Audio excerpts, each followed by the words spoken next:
Hello and welcome to the Beach Travel Wine Podcast, where Lyle and I are taking you from the lush green part of Croatia to the famous Dalmatian coast area on the Adriatic Sea. Today's episode is about Zadar. Now, this coastal city isn't as famous or as popular as other parts of Croatia, but it should be. Zadar has the history, the beaches, the islands, the day trips, the food and wine, city walls, old town, cathedrals, and so much more. Plus, it is cheaper and there are a lot less people, so a perfect spot to explore in Croatia. Also, Zadar is known for the famous sea organ, the Greeting to the Sun solar light show on the stunning promenade, which is one of the best spots to enjoy a sunset anywhere in Croatia. We tell you all about the history, some hidden gems, where to find the best swimming spots, which day trips to do, and a really fun experience that completely surprised us. If you want to see the pictures that we took around Zadar and all the places we talk, then click the link in the episode description on the player you're listening on right now to episode 112. So please sit back and enjoy this episode all about Zadar, Croatia. Good morning, Lyle. How are you today? Buenos dias, Leonita. So today we have left the lush green of Plitvice and we are heading to Zadar, right? We are. Yeah. Now, we had a week in Zadar and we did all sorts of stuff. But firstly, I want to say about Zadar that it's probably not as glamorous or as well known, obviously, as the two other cities that people visit, which is Split and Dubrovnik. Therefore, it isn't as busy. There's not as many people there. And it's not as expensive. No, some of the food and the drinks and things were quite cheap. But it has quite a lot of history and it has some really interesting features, and it's surrounded by water and nice beaches and all that stuff that people love about Croatia. So let's talk about how we got there first. As I said, we were staying in Plitvice Lakes, and if you want to listen to that episode about that beautiful place, that's episode 111. And we got a private transfer. Yeah. Yeah. And how long did that take us? Yeah, it was about an hour and a half. So it's 118 K from Plitvice Lakes to Zadar. You're travelling basically through beautiful green countryside, and then all of a sudden you go through a tunnel, which is about 4.2 K is the length of the tunnel, and you just come out to this moon-like landscape. Yeah. And interestingly, no one sort of prepared me for that. I had no pre-thoughts or any information that was going to happen, that we're going to go through this long tunnel, and B, that we were going to come out the other side in a completely different landscape. And then these massive obviously we went under the mountains, but these massive mountain range as well. And the actual mountain range is the Dinaric Alps. And that's basically rugged, barren. But it's quite beautiful in the way it looks as well. And the thing is, the contrast. Yeah, but also you can see that mountain range from the ocean. Yeah, from Zadar. Yeah. Now, one of the things that Croatia is obviously really well known for is the Adriatic archipelago. Now, there are 1,244 islands, and 49 of those islands are permanently inhabited right throughout the years. And there's quite a couple of those that are quite close to Zadar. So we're going to tell you about the boat trip we did. Quite a lot of people go there to do these boat trips because it's not far to some of these islands that are inhabited. Yeah, now Zadar itself is on a quite thin peninsula. Yeah. Right? It's not very wide at all. And on one side you've got the Zadar harbour, and that's extremely busy with boats. And then on the other side, you've got the Adriatic Sea, which obviously that's where you see all the islands. And the peninsula part, which joins the mainland, is the old city, basically, isn't it? Yeah, exactly. So, and that's where we were staying. So if you look at an aerial map and you look down, you just see this little peninsula attached to the mainland, and that area, the little peninsula, is, as I said, the old town, and we stayed right smack bang in the middle of it. But before we tell you about our apartment and go on, can you just give us I'm sure everybody's waiting out there. I think you're being quite facetious in relation to my favourite part. I know. So let's get that out of the way, guys. Yeah, shall we? The history. Yeah, the history, guys. Well, it is a lengthy history, and but you're going to summarise it for us. And I'm not going to summarise it all. It starts off with the siege of Zadar. Zadar was especially devastated in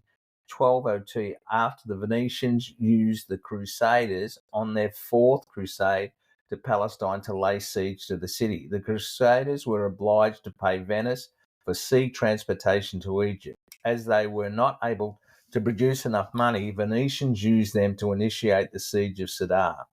So they've just done the dirty on them, Well, because it's situated where it is, it's been taken over by everybody starting with there. Yeah, because it's just where the location is. Basically, the Venetians conned the Crusaders. The king of Croatia at that stage, he complained to the Pope, and the Pope excommunicated the Venetians and those that took part in the crusade from the Catholic Church. In 1797, with the Treaty of Campo Formio, the Republic of Venice, including Zadar, came under the control of Austria.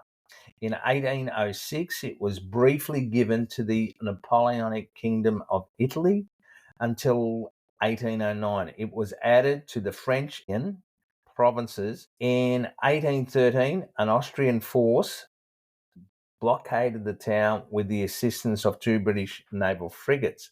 On the 9th of December, the French garrison of Zadar had capitulated, and by the end of the year, all Dalmatia was brought back under the control of the Austrian Empire.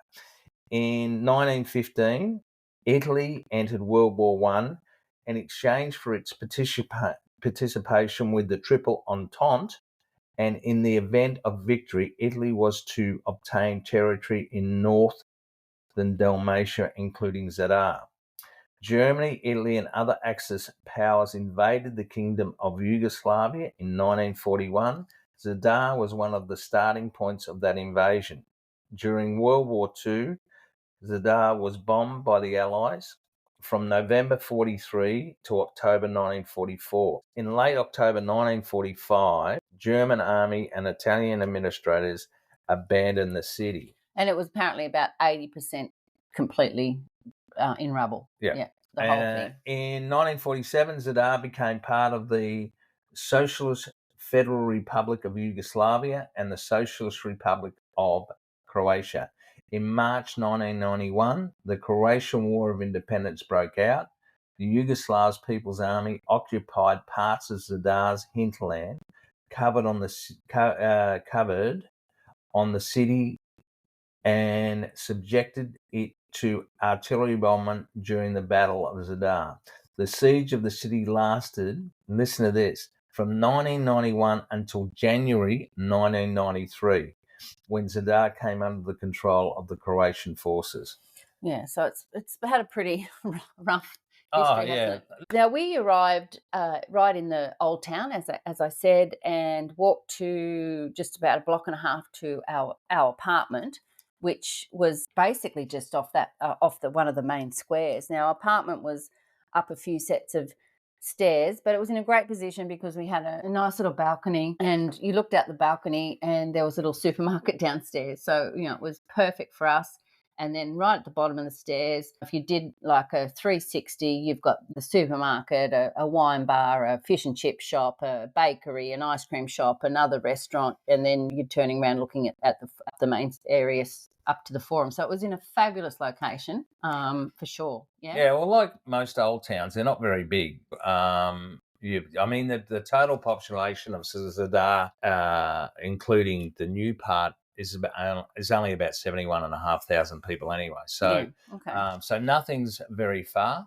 It was sort of later in the day. We've taken our time getting there, and we got ourselves settled. But I guess the first thing I wanted to go and see was the promenade with the sea organ and the greetings to the sun. Yeah. Yeah.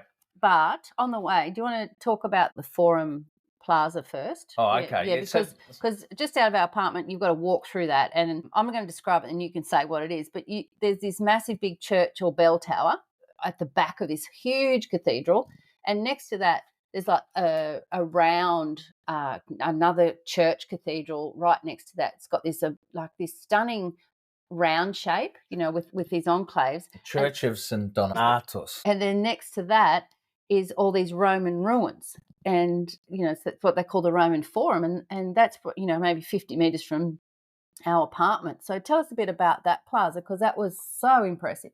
Yeah, so basically Zadar is made up of three squares. Mm-hmm. You've got the Forum Square, which is what we walk through, which is what Leanne's talking about now.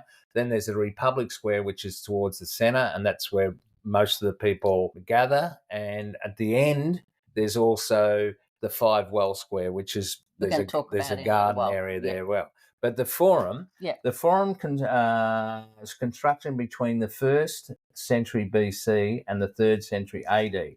Among the ruins of temples and colonnades stand one intact Roman column, which in the Middle Ages served as a shame post where wrongdoers were chained and publicly humiliated. Nearby are the more Roman remains, including altars and reliefs of the mythical figures of Jupiter and Ammon and Medusa. It is believed that this area was a temple dedicated to Jupiter, Juno, and Minerva, dating back to the 1st century. But that's the Roman ruins. That's the Roman ruins there. Yeah. But it's funny, we were having a drink there one day, and remember the kids? Yeah, the parents are sitting there, like say we were out in Australia, and at a play area, and you're having a drink, and the kids are sort of playing on the modern play areas, whereas here the kids are just jumping all over the Roman ruins. It was hilarious, wasn't it? Yeah, well, and it was funny there.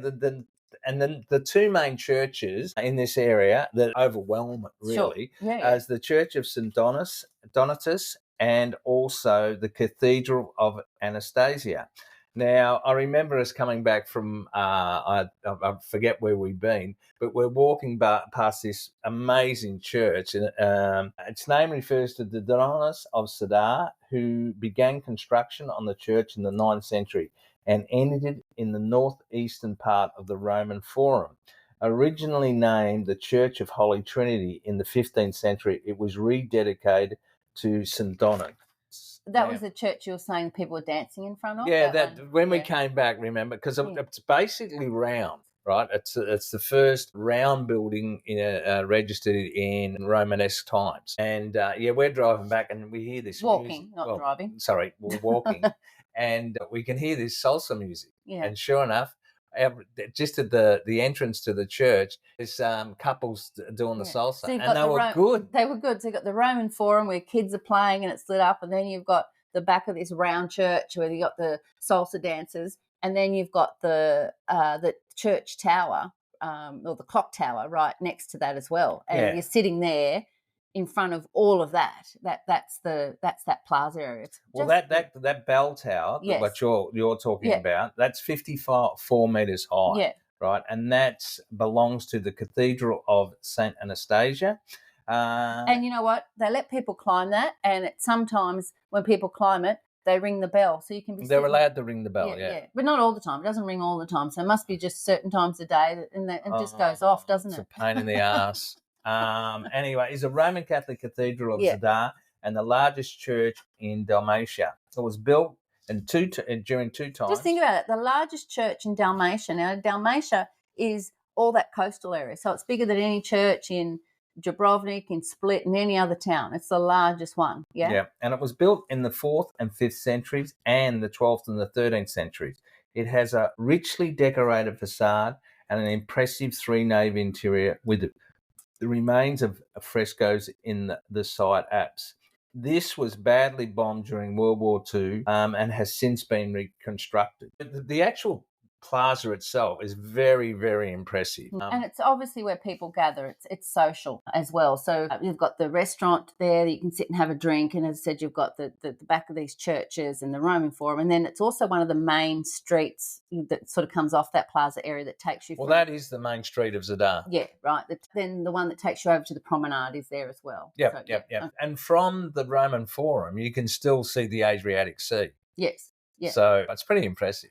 Now, we spent some time in that area, as you can tell, walking through and sitting there drinking. And one of our favourite drinking holes in all of Zadar was the Forum Cafe. It was. And quite honestly, the drinks were really reasonably priced. The service was great. Highly recommend the old Cafe Forum. So we walked from there you said you can see the Adriatic Sea. That's correct. It's not that far. So we went. The first thing I wanted to do was one of the first things I wanted to do was go. Oh, what's the first thing you wanted to do? When you hear about Zadar, everyone talks about the sea organ and the greeting to the sun. So we walked over to the promenade. Now, when we were there, the promenade was getting a bit of a facelift. But even with that, you can see it's this long area along the ocean. There's lots of places where you can, like little cement jetties, I guess, and with ladders that you can go down into the water. There's restaurants along that promenade as well. There's one main jetty that's where a lot of the boats come in for the day trips and that sort of thing. And so the sea organ is right up the top end of the promenade. Well, right up, it's not that far, maybe 300-400 metres from where we were. Now, it's famous for the sea organ because somebody at some stage, which you're going to tell me, put all these pipes in underneath the promenade. So it basically plays music 24 hours a day. Yeah, music, I reckon, stretching it. It is music. It's like, yeah, it is. I know you weren't impressed, but, most people think it's amazing. So it wasn't Jimmy Barnes, no, but it's this haunting, soft, rhythmic music that you would think the ocean would play. I don't know what you expected, like salsa two-step or something. It certainly wasn't the Croatian Philharmonic. No, it wasn't. No. Yeah, anyway. Okay, designed by Nikola Basic in 2005, carved into the steps of the seafront promenade, 35 organ pipes catch the sounds of the waves entering and escaping the hollowed-out holes, producing a unique soundtrack exclusive to Zadar. Now, you can't really see, obviously, because the pipes are on the water side, but what you can see are these little mounds or little holes as you walk along where the sound comes out, and that's all you can see. And then the other thing that's right up there is the greetings to the sun, which is like a solar panel show of lights, isn't it? Yeah, that consists of 300 multi-layered glass panels that absorb solar energy during the day and create a spectacular waterfront light show just after sunset. The installation covers an area of a circle 22 metres in diameter, surrounded by metal rings that bear the engraved names of Zadar's saints, along with the dates of their feast days. Feast days, okay.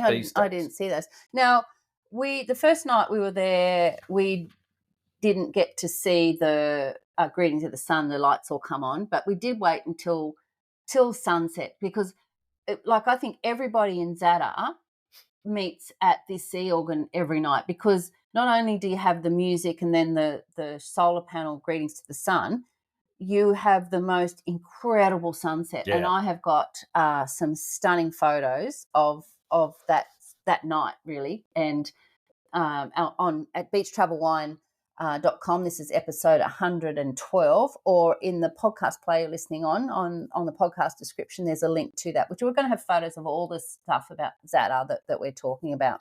Now, as I said, we didn't see it. We just got a bit sick of all the people and all the people taking photos, and it wasn't very relaxing that night. So we decided, and we had. I think we were just a bit tired. Yeah, we hadn't had dinner or anything as well, so we thought we'll come back for sure. And we did go back another night. We went back. We met a really nice young couple, Kev the redhead from WA and his wife Kobe. Yep. And we spent a bit of time going out to dinner and hanging out with them. And one of the things we did with them was walk back up the promenade after we'd been out to dinner, and Kobe's enthusiasm was really infectious. Correct. She was so excited, and we're like, this is the best night I've ever had. And the sunset that night was incredible. Yeah. And the music from the sea organ was much louder, and we were there as the light show started to come on. Now, most people are sort of standing around the edge of it's a big circle, the greetings to the sun. And I've got a photo of that so you can see it. So it's mostly, when it starts to light up, it's mostly sort of green and purples and blues.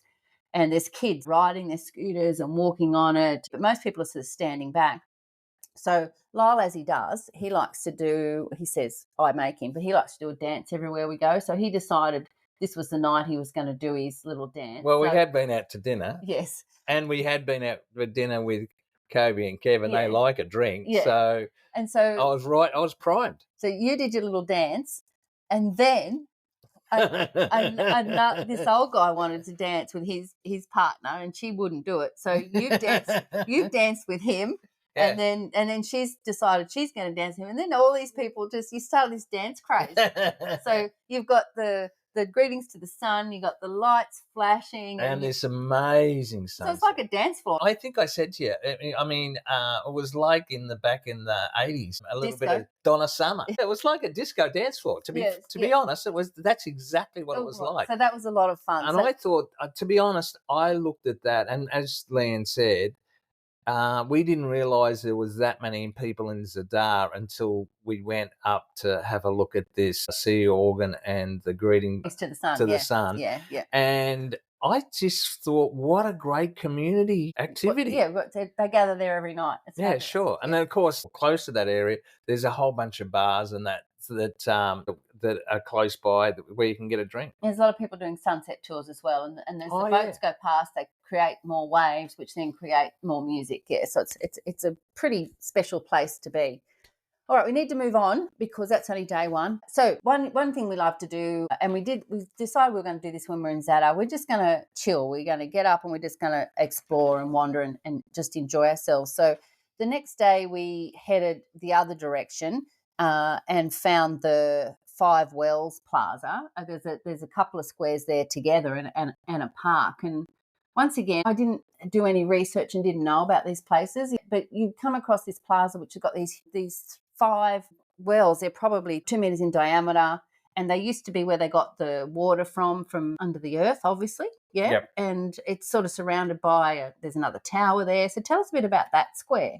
Okay, so basically you've got the Five Well Square, which is joined by the Petra Zoranic Square. Now, the Renaissance Five Well Square is encircled by the Western Medieval Wall. The big wall. Yeah. And the Captain's Tower that rises. And it's in really good condition, that one. Yeah. That rises 26 metres, and by the supporting wall on the east with the entrance to the Queen Helena I'm not sure. It's Madije Park. So it's Madahay. Yes. So you got this Five Well Square, and so it's got these 2 ancient walls that sort of surround it, and this big column, as you said, like what do you call it? Tower. Yeah. And then there's a staircase up to the park. The Five Wells Square was built in 1574 during the siege of the Ottoman Empire. Another siege, surprising. Yeah. It is a large cistern for drinking water with 5 decorated wellheads, part of the aqueduct that used to bring water directly from Varna Lake. Has been preserved, but it doesn't work now. No. And I got some a really nice photo because there was no one there. So I just wandered around and got photos from all angles, and it did feel like it was a bit Game of Thrones-ish, I thought. But anyway. Yeah, look, it was beautiful. And then you just look across. Well, it's about like 4 or 5 stairs down, and there's these lanterns that sort of come up from the stairs, and there's another plaza, which is the Petra Zoranic Square. Now, the gateway in the city walls, which stood from Roman times until well into the Middle Ages, is to be found in this site. Yeah, so you walk through one of the gates into this square, yeah. The square has buildings of great heritage value, including the Church of St. Simeon and the Captain's Tower and the Germani Bastion. In the very centre of the square, only 1.5 meters beneath today's paving, is the octagonal base of one of the towers that once flanked the gateway in the Roman wall. So there's this normal paving, and then they've got glass pavers in this area, which covers 3 or 4 meters square. And you can see down, you can walk on it, and there is that octagonal base. Yeah, so basically what happened was they decided that after the Second World War, they had to repave this particular square. And when they were doing that during the renovation, they found these Roman ruins. So they thought to themselves, hang on, because this is one of the most bustling squares in the city. So they thought, well, hang on, we can't just have a hole. And they come up with this design that basically they just put a really solid glass over the ruins so that you can actually see the original. There is another huge Roman column located at the edge of this square as well. Yeah. So and I like that square because the Five Well ones is just very, there's nothing there except the buildings and the walls and the wells. Whereas this square has seating and flower beds and restaurants that sort of spill out onto the paving as well. It's like a really pretty little area. So that was really nice. Well, probably one of the things that Zadar's most noted for is its city walls and the gates of Zadar. Today, only portions of the wall and 4 gates remain, and the most impressive of these is the land gate on Fossa Harbour, built by the Venetians in 1543 and decorated with sculptures that include the winged lion of St Mark and the city's coats of arms. And there's only 4 gates. There's the land gate, which is the one we just talked about, and it is impressive. Yeah, it is. It is sure. really impressive. Yep. And then there's the sea gate, which is behind the Church of Chrysogonus, and the bridge gate and St Rocco gate. Mm. So the city walls. Well, obviously, this whole area was surrounded by walls, and that there's not that much of that today. But one of the gates, which is the gate that goes out onto the sort of harbour area where you can see the new part of town. That's the sea gate. Okay, so you go through the sea gate, and there's some steps that you can go up onto a section of the city walls. Now, on top of this city walls, it's not like narrow like some of the old other city walls we walk around, but there are some nice restaurants and cafes and green space areas and gardens and things to be walk honest, around. it's a bit of a wow. Yeah, to be honest. Yeah, and especially with the view over to the harbour and with all the super yachts and all that sort of stuff. And there's this little that just reminded me. There's a little jetty from the new part of town. I know what you're going to say.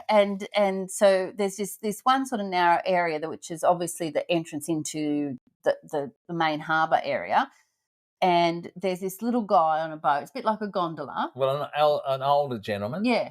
And he basically just has this wooden boat with the one oar, and he takes people backwards and forwards for €1.20, and he goes all day long. And we even saw people... a wedding. Yeah, wedding. So they were on there getting photos and going from one side to the other. It was very cute. Yeah, it was. I thought, yeah. But we're up on top of this wall. We didn't need anything to eat at this stage. So we weren't going to sit down at any of the restaurants and stuff. It was a bit early to drink. So we thought, well, we'll just see how far this wall goes around. That's right. Yeah, so we're facing the main part of town, and we're going to walk back towards what we're talking about was the Five Well Square again, trying to get back down that way, but didn't go quite that far. So we've come to a bit of a dead end until we saw a sign that said Illusion Museum. Yes. And because we're in that mood of we're just going to do what we feel like doing, we went to the Illusion Museum. Didn't the driver, though, recommend that? Maybe. You said that. I don't remember, but yeah, that might maybe that's when I saw it, and subconsciously I might. Oh yeah, that's right. But for whatever reason, we weren't seeking it out. We just found it, is what I'm saying. Well, to be fair, it's something that we would not normally do. No, we just say, oh, Lyle, do you want to go to the Illusion Museum? And you'd be like, oh, yeah, that'd be fun. Do they have beer? But we're just like, and wine. Will we go in? And you're just like, oh, why not? So up we went. I think it was €11. I can't remember. No, €13 each. Okay, to get in. And it's not that big, but boy, we had some fun. Go and check out the photos, because I've got a photo of Lyle, like he looks like he's, beheaded, and then there's not beheaded, it's a head, no body, debodied. Well, it's like a head on a plate. Yeah. Yeah. And then, we're upside down in a room, and then, I'm a giant touching you on the head, and, then we're walking through this tunnel we had so much fun. There was puzzles. Yeah. Remember, wasn't it? You remember? And you know how I've said in a maybe in a previous one, maybe it's still coming up, but Lyle's one of his new hobbies being in Croatia was stopping at every restaurant reading the menu, and so it's quite painful trying to go out for dinner. And so sort of started this at this museum. So you read every puzzle and every instruction, and you got your money's worth, that's for sure. But they have those illusions, like the optical illusions, and is this line the same? And you just look at it, and then it starts to move and all that fun. Like, it was so much fun, wasn't it? And then with the worst for me, there was like a tunnel that you walk through. The outside of it spins. And it's dark, and it's the lights are flashing as well, and you've got to get. It's only probably 15, 20 meters long, but you got to get from one side to the other. Oh, I thought I was going to throw up. Yeah, well, I did it before you, and then when you did it was hilarious. And then because I couldn't stop laughing. So I've got a video of that actually. So Instagram, Beach Travel One, go up to the top to the story highlights and click on Zadar, and you'll see all this stuff we're talking about. But I've got some really fun stuff. And then there's the room of mirrors and all that sort of stuff. And there was no one there. We had it basically to ourselves. It was great fun. And a couple of times we couldn't work out like where, because there's designation on the floor where you take the photo to get the illusion. To get the illusion. And a couple of times we just couldn't work it out. So there was a young girl there, and she was fabulous. She was so friendly. And she took photos of us as well. Yeah. So the staff that particular young girl she was great. Yeah. So that was a lot of fun. We had a fun day. Yeah. But we felt like a really nice dinner this day, and we discovered we always do this when we go away. I know we probably should eat more local food, but I just felt like some sort of Asian food, Thai, and we found like this restaurant called At Bangkok, and it was right near that other square, the Republic Square you talked about. And so we stopped at that on our way home and had a really delicious dinner there. And Kobe and Kev came with us. Not that night. We went the second night. Okay. Yeah. Well, that's how good it was. We went 2 nights, and we took Kev and Kobe the second night. It was great. But that's just off the Republic Square. Yeah, that's what I said.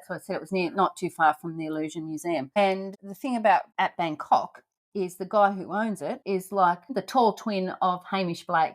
Yeah. And I said to him, you look at Hamish Blake, and I showed him. He's like, yeah, everyone tells me that. But Hamish Blake is a Australian comedian, quite a famous Australian comedian. Yeah, I thought he looked like him.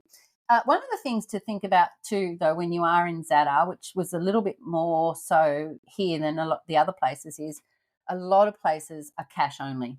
And they did take card at this one, but just remember that, because that Republic Square area, there's a lot of sort of cafes and things sort of out on the square, and they've got big signs up, cash is king, cash only. So just if you're going there, just ask if you don't have any cash with you before you go somewhere, because there was a lot of places that only take cash in Zadar. Yeah.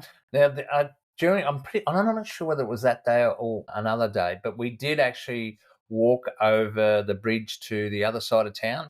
And most of that Don't bother.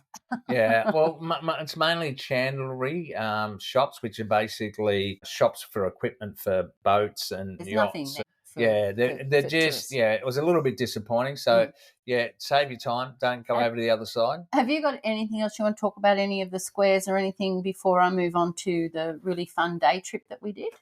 No, just that maybe that park area, which was just near the Five Wells. Oh, so you've got the Five Wells Park, and then you've got the square, and then the other square, which I said was really pretty, and then off that there is the. I think you did mention it because you didn't say. Yeah, the park is named after Queen Helena Medvedevska, the wife of the famous Croatian king Dimitar. The park has underground passages believed to have been built during the Venetian period and were used to connect various parts of the city. Yeah, so there's a bit of a green area to walk around. It's not over the top. It's not manicured. There's not garden beds full of pretty flowers, but there's lovely shady trees. There's seats to sit in. You can go up and look over the city from some of the benches as well. So it's certainly worth going. Well, and actually, to be honest, there was great views of the ocean. So one of the other things I wanted to do, because it's very popular from Zadar, is to do a boat trip, and where there's so many to choose from. And I'm going to put the link to the one we did in the show notes at Beach Travel Wine episode 112, because I thought it was fabulous. It was all day. It was 3 islands. It included all your food, all your drinks. It was relaxing, and you got to swim, and you got to visit national parks. We got some great views, all that sort of stuff. As Leanne said, it was about 9.5 hours. So we left at 8:30, and we got back about 6. And the boat's like this old-fashioned wooden boat. You could sit down under the shade like we did at a table, or you could go up a little staircase and sit up under more shelter up the top, or sit out the front of the boat. They really didn't care where you went or how you got there either. They wasn't sort of strict. There was no safety briefing or anything. No. There's no. I don't think they mentioned where the life jackets were. I think they may have. Yeah. And obviously the most important thing, where the toilets were. Yeah. Look, I thought it was one of my favourite days in Croatia. Totally. I thought it was great. It was about $180 Australian, so $90 each. And for that, it included 3 stops, 1 stop on each side of the island. You got the National Park of Kornati, and also during that there was free time on the island of Levnaka and Lohina Beach. Now, Lohina Beach, I'm pretty sure, was the salt beach, and you actually went in for a swim. I was exceptionally impressed. And there was also the Adriatic cliffs. All right. So before we get there, though, let's go back. When you hop on the boat, it's like a couple of hours to where we're going first. So sure. And as you said earlier, there's like 1,200 and something, islands all around Croatian's Dalmatian area. So you basically sailing as we left the harbour. You're looking back over Zadar, and you can just see how big it is. And actually, that we decided that we're going to talk about in a minute. We were going to walk down that other end of Zadar part out of the old city. But you see, you sort of got a really good overlook of how actually impressive and big the area of Zadar was. And then you're just sort of basically sailing past all these different islands, aren't you? And national parks and things. We actually went under a bridge, and it's the only bridge that connects 2 islands. Yeah, so we're going along, and you said it was $90 each Australian. So that includes, we got breakfast, we got lunch, and we got all the drinks you can have all day long. So that included wine, water, soft drink. Yeah. So we stopped at the first island we stopped at was included that inland lake, which you're talking about. Hop off, and we're starting to walk up this track, and you hear this almighty noise. Now I know what you wanted to come back to. And it was that donkey. God, it was so loud. Yeah, but we kept walking because I wanted to go up to the viewpoint, and I've got photos. It was stunning. It was like the most rugged cliff. It's high up, and the ocean smashing against it, and it was dramatic, wasn't it? And the photos of that are really good. Yeah, beautiful area. And then we walk back down to the main part in the harbour area, and the water is so still and calm and clear. And I've got a beautiful photo back over the boat with the trees sort of hanging over the water. And we found a little cafe and had a drink, and we were only there an hour and a half or something, but it was just a beautiful island. Some people, it was almost like it was untouched. Yeah, some people were swimming there, but we only got into that first one, the inland lake there. And then we hopped back on the boat. Now, when we're back on this boat, there's an old guy, right? So there's one guy driving the boat. There's this girl who's basically helping everybody. Now, she speaks I don't know how many languages, and she's going around giving everybody where we're going, the information, English, Croatian, Polish, whatever you wanted to speak. So she's telling everybody the same thing over and over in different languages. She was amazing. And so the whole time this is going on, they've got their jugs of wine out. Now, they've got plastic bottles, 2 or 3 litre bottles of wine. It was almost like in those 2 litre Coke bottles. Yeah, that's what I'm saying. And then they pour that into a plastic jug, and then they pour that into your plastic glass. And people are starting to drink at 10 o'clock in the morning. Yeah. We didn't. We just like, no way am I drinking. Only because if we started drinking at 10 o'clock in the morning, we'd be over by lunchtime. Oh, my gosh. So then there's an old guy who's sort of in between where the guy's driving the boat and where we're sitting. And he's filleting fish and scaling fish and chopping up there. And he's lighting this little gas burner. And he's basically cooking the whole time, getting everyone's lunch ready, right? Mm. Yeah. So I was just watching him. That was so interesting. And as you said, we go under the bridge and through the national park, and then we end up at another island. Yeah. Okay, you ready for this? Yes, I am. It is Telaščica. Telaščica National Park. Okay, and that's where we had lunch. We did. Yeah. Now, we had this whole inlet to ourselves. Now, people actually live there because there's a lady, we're walking past this little house and she's got a big undies hanging out and stuff. But so we pull the boat up, and there's a terrace area right next to the boat. Mm. And so they've got tables there. And basically, old mate who's cooked all our food, they take it all off. Everyone sits down. You can have fresh fish, the chicken, fresh salad, and more plastic wine. Yeah. as much as you wanted. And look, to be honest, the wine wasn't that it was bad. great. Well, we wouldn't go so it was great, but oh, it was. I It- think to be able to have a glass of wine, sitting there having lunch, grilled fish and salad, seriously, and the fact was, even when you finished your meal, they come around and say, "Do you want more?" yeah. There It you go. was like, and then so after lunch, Leanne Yeah. decided that she was going to go for a swim. Well, everyone decided they're going to go for a swim except Lyle, basically. So, but that's okay. But there were people, because the boat was right there, were people going up to the top and jumping off the boat. And the person who jumped off the highest was that other Australian grandma. Yeah. She got a few years on me, and she was jumping off. And look, it was just, the water was refreshing, yes. But I just love that, because you've got the terrace, a bit like Mamma Mia again. I felt like I was in Mamma Mia. You've got the paved terrace with the washing hanging out and the trees hanging over and people sitting there drinking, and you just swimming, the boats there. I don't know. I've got The just color of water was pretty impressive as well. that was amazing. I just love that. And it was isolated as well. There's no one else there. It was just our boat, and we met some other Aussies, and we met some people from all over the world. That was a lot of fun. I was very chilled, I got to say. But, Yeah. but you forgot to mention something. What did I forget to mention? You got in. I actually got in. Yeah. Yes. Do you want a medal? Because as you said, it was very refreshing. yeah. But I did get it. I couldn't help myself, because I was looking at everybody else having such a great time, and I thought, you sook, Lyle, you got to get in. Anyway, I got in for a very short time, But you and did it. and it was very good, because where we were, the sun was beating down, so I dried quite quickly and was quite warm very quickly. And then we just had this lovely couple of hours sailing back. It was really... and the music, they had the music going. Oh, they did too. Yeah, they always play good music on the boats and things. So that was a really fun day. I really enjoyed that. But as I said, though, as we were leaving on that boat trip, we could see like a long beach area all the way out of the old town. So as is what we do, we decided we're going to hop up and we're going to go for a walk. We're going to walk as far down there as we can. And so first of all, you come across the main beach area, which... And that's called... Yes, what is it? Colavare Beach. Yeah, and that's the closest to the old town. But we kept walking. Now, we had to sort of get a bit creative. We had to get up on the road at one stage, and then these people had to help us, because there was some road works going on, and you're just like, oh, we can't walk through there.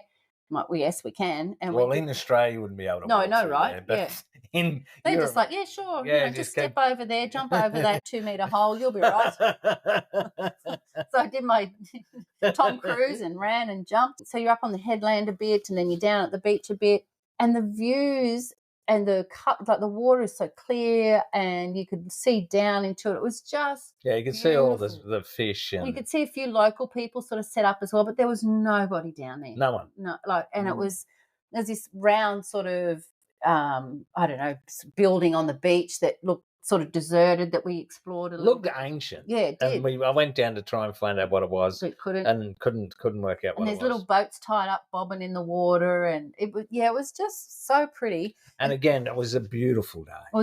That's exactly right. So we kept going. It took us, you said about 3.5 kilometres. My watch said a bit further, but that's okay. We got right down to the end, and actually someone said to us, just keep going till you come to the Tequila Sunrise Cafe. And we walked through some streets, obviously where the more affluent area, and the beautiful homes and stuff down there were just glorious. So we find the cafe and we sit there, and people are looking at us like they're like, here's tourists, we've never seen anyone down here. And we got 2 coffees for €3 or something. It was just so cheap, wasn't it? Yeah. And once again, just sitting on the cliff edge overlooking Adriatic Sea. And you're looking at the island on the opposite side. $multi-million views there, and you've got the cheapest coffee you've had in Croatia. So that was wonderful. And we just went down a little bit further, right to the tip of this sort of peninsula area, and that's, you could see where the cruise ships and the big sort of port area was. Yeah, the cruise ship terminal, yeah. And that was obviously a little bit more industrial. It was a great walk. Yeah. So we walked, and then obviously we walked back, and we decided we were going to stop at a beach a bit closer to, well, that first beach we talked about. And we hired a couple of chairs. I think it was €20. Yep. And we just sat there and read. And I went and bought 2 ice creams, because that was the only food. We had no food. Oh, that's right. And I think the ice creams were almost expensive as the the chairs. Yeah, I They were remember you cheap. coming back and you saying, "You can't believe how much this costs." Yeah, so that was beautiful. I didn't swim that day. We sat there for quite a few hours, actually. It was just so nice. So it was our whole day, basically. It was walking on the beach, sitting on the beach, looking at the beach, just enjoying that, wasn't it? It was Yeah, it nice. was nice. And I think there was a night we might have had, we had another dinner with Kev and Kobe, and they took us back to that restaurant. Well, they'd been there for lunch. Yeah, and they said they're going back because it was so good. They had the grilled fish. Yeah, and that's what you had. And you reckon Yeah. it was one of the best meals you had in Croatia. Yeah, now that restaurant, which is right on the waterfront, is spelled Orgulue. So, yeah, we're not going to pronounce that one. No, I'm not going to pronounce it. But seriously, highly, highly recommend. I had the sea bass because that's really all you get in Croatia, sea bass. Yeah, fish of the day. Or let's guess, sea bass. We were right every time. But it would have sea bass or sea bream, but we never got sea bream. But the fish was beautiful. It had just the most beautiful sauce. But there's lots of different restaurants you can choose from, and that one we went to, and I thought that was my favourite. The guy who owned our apartment, he recommended that we go for breakfast or coffee at a place called Coffee and Cake, and we went there probably 3 mornings, because it was just so good. I think I had eggs Benedict, coffee, and you had poached eggs and salmon, and I had fried eggs and avocado. And the coffee was great, and the fresh orange juice. Oh, the orange juice was superb. Yeah, so that was Coffee and Cake. That was. It wasn't really that nice. cheap, but God, it was good. Yeah, it was really, really good. We found another little place that we had a drink at after walking around. You just find these little courtyard areas. There's so many different places that you can eat in Zadar. There's restaurants everywhere. We did go cheap and cheerful a couple of nights and have hamburgers. Well, we did, and the place that was not far from the apartment. Yeah, it was really cheap. Is called Surf and Fries. Yeah. And we got 2 burgers, I think 2 chicken burgers. Yeah, we did, chicken burgers. And they were really good. And we got 2 for €13.60. I think you might have got some fries with that. Yeah, I did one night. So we went there a couple of nights. And well, it was just downstairs, and we'd either been really busy through the day and we'd eaten a big lunch, and we're just like, we're just going to get something. We actually cooked in the apartment there. Yeah, we did, because there was a supermarket next door. But just also remember to ask if they take card or not, because a lot of them don't take card. Yeah, only take cash. Also, one thing to remember in Zadar is don't take a taxi. We had friends that got from the airport, which is like a 10-minute drive, and they charge them €90, the taxi drivers, and they walk around with lanyards around their neck saying taxi. Get yourself either the Uber app or the Bolt app, and make sure you use those, because the taxis don't touch the taxis. Yeah, they'll just rip you off. They do rip you off. So we had a wonderful week there, and we spent a couple of days just doing podcast stuff, and there was a wet day or two that we just read and just lazed around. It was just a really relaxing spot because it's quieter than other places, and there's just lots of stuff to wander around and look at, but you don't feel rushed because there's not the big touristy things you have to go and see, and there's no get there before everyone else or line up. There's none of that, is there? No, look at it. Actually, it's funny, Leanna, before we did the podcast, today's podcast, we went back and had a look at the photos from Zadar, and seriously, you look back and you go, wow. Yeah. But I think it was like about the 5th week of the 10 weeks of our holiday, and we were we'd been really busy. We've done Plitvice Lakes, we've done Lake Bled, we've done all the caves and all that. So we'd had a really busy 5 weeks. So sort of having a couple of wet days in Zadar was like having a break, and it also gave us a chance to catch up on some podcasts. So just quickly, because we're running out of time, we would highly recommend Zadar. However, you don't need a week. Probably, if you're going to do a day trip, probably 3 days would be enough. A day trip somewhere, and then 2 days. As long as you get your night at the Sea Organ, and you get to see all the parks, the plazas, and walk down to the beach. But there are a couple of other day trips you can do from there. Yeah, obviously you can do Plitvice Lakes. Yeah, you can do Split. You can do Nin, which is only a tiny little town, but we stopped when our driver stopped there on our way to Zadar.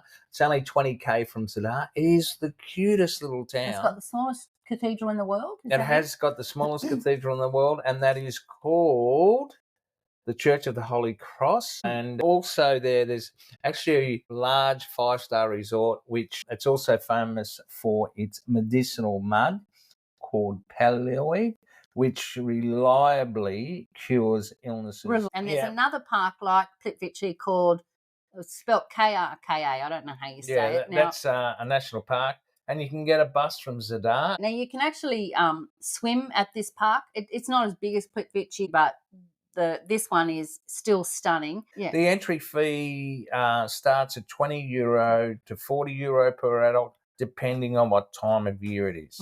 So that's a really popular day trip. And you can do some wine tasting from there as well. Wine tours. So if you turn around and you throw in a couple of, because day trips. We've been to Plitvice Lake, we're going to Split, but if you just went to Zadar and you weren't going to those places. So you wanted to stay somewhere a bit quieter as a base. And a bit cheaper. I reckon you'd get 7 days out of it. Sure. But if you're going to other places, then 3 would probably be enough. If you want to go and see the pictures, as Lyle said, we look back and we were blown away again. Episode 112, there's a link in the podcast description on the player you're listening on now.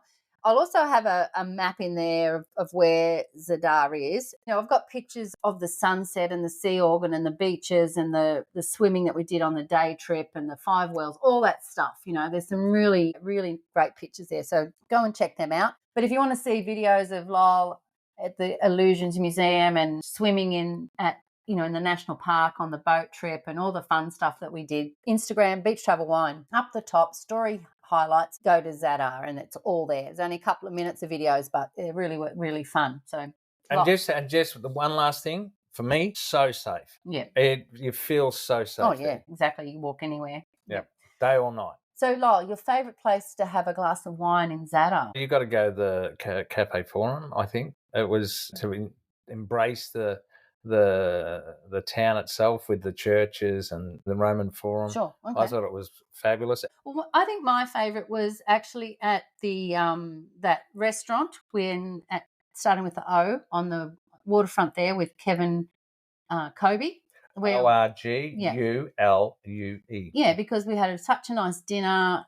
We had such a nice night with them, and and Kobe is a wine drinker like us, so we got to share some nice glasses of wine, and chat with them. And it's nice to that's one of the best things about travelling is connecting with people, isn't it? I just made remember. I remember Kevin saying his favourite part of Zadar was the 2-litre cans of beer. Remember?